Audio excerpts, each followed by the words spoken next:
Oh hi, Trish the Gong gardener. Today I'm looking at how to prune this Hydrangea quercifolia Sykes dwarf. Now it's the same pruning method whether it's a dwarf variety or a larger variety. So this just needs deadheading. Then this is a young one. This was only about 2 to 3 years old, so we don't prune it hard. So I'll just show you how to prune this one, and then I'll explain what to do if it was older than 3 to 4 years old. So all you do is you prune off the finished flowers. So just go behind them and just cut above a node. So just like that. Come right in here. So see how you've got, can you see that? See how you've got 2 shoots there? And then the head. So we're just going to prune it there. So we're going to do the same with all of that. So see that shoot there? Just cut above there. So go all over and do that. Right in there.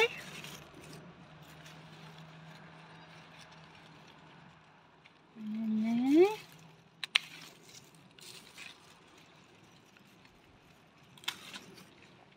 Then get this one.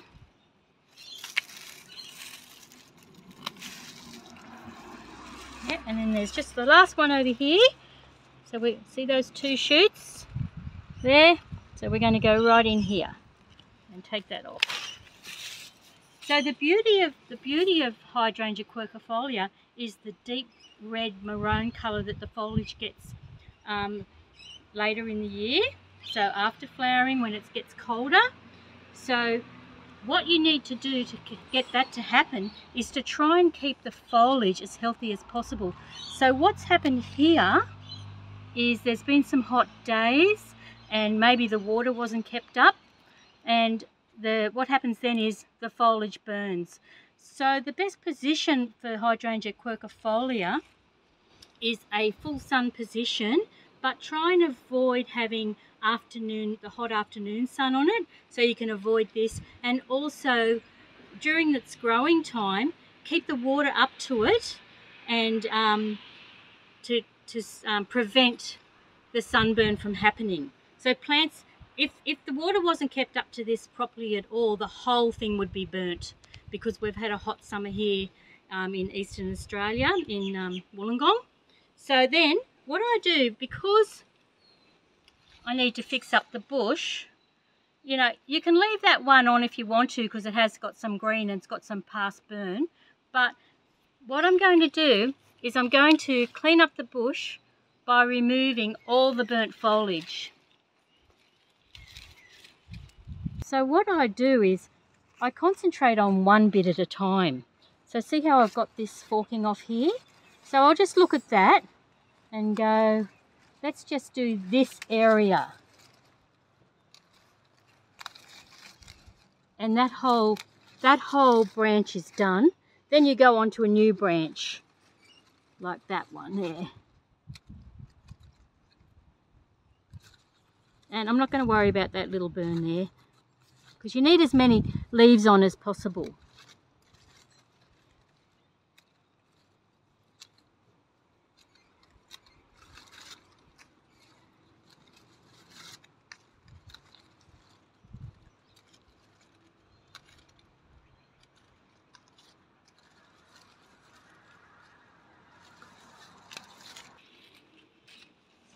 And I just get in there and remove all the marked foliage, just so it has a really good display in the colder times when the leaves are going to colour up. So there we go.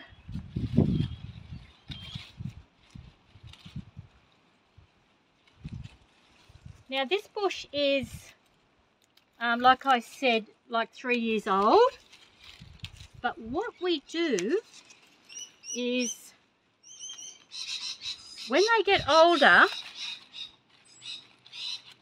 I'll keep going with that soon, but I'll show you this other thing. What we do is we look down here and we look for the older wood. So see how this one's older? Right? Now that's still going to flower next year or for the next couple of years. So in a couple of years' time, you'd get that stem and you'd cut that one right down here.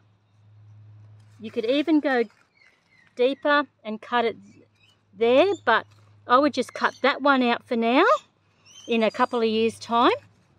And then when these two get older, cut those out. And you're going to get a heap of new shoots from the bottom. So they don't flower the first year they shoot. This will flower next year. So that will grow up. It might branch out. And that one will flower next year. So be careful not to remove that. In saying that, what some people do is they cut the whole thing to the ground at the expense of the flowers. So it won't flower the following year. But they really like the nice leaves. So you'll get a heap of new leaves. But yeah, you'll have to forego the flowers for that. You can also just click them off, not using secateurs, but if you click down, they just come off nice and clean. But you can also do that if you like. So I pull down and then back up so I don't strip it. So you can use secateurs or click them off cleanly. Thanks for listening.